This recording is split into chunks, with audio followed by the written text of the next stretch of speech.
Hey there, I'm Amanda from Grace Monroe Home, and today I'm going to show you how to make the easiest bow that you will ever make. So what you'll need to make this bow is you're going to need several different types of ribbon.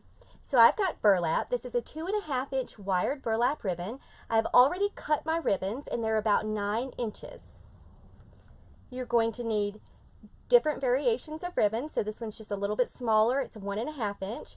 And then I have 2 other smaller ribbons that are a little bit thinner, but they have great patterns, so I wanted to use those. You're also going to need a piece of twine. You could use pipe cleaner if you wanted to, or you could use a small piece of ribbon. So to make this wreath, it's super easy. You are just going to take your burlap and cross it just like that. Then you're going to take your next largest ribbon and you're going to cross it right over the burlap. So simple. Then the next ribbon,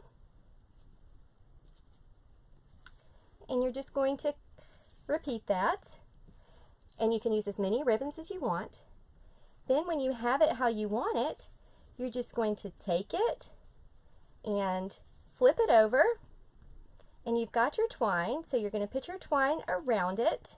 Like I said, you could really use pipe cleaner, or you could use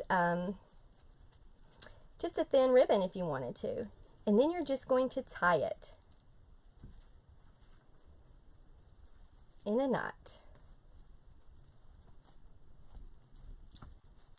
Just a tight little knot, just like that. So I'm going to double knot mine just to make sure that it's really secure. And then when you have it tied, you're just going to fluff it out.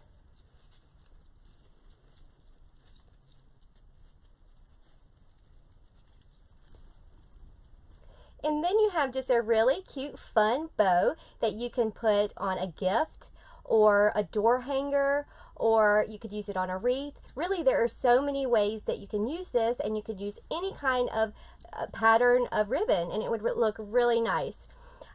Be sure to like this video and share this video, and also subscribe to our YouTube channel. And check us out on our blog at www.gracemonroehome.com for more DIY tips and tutorials.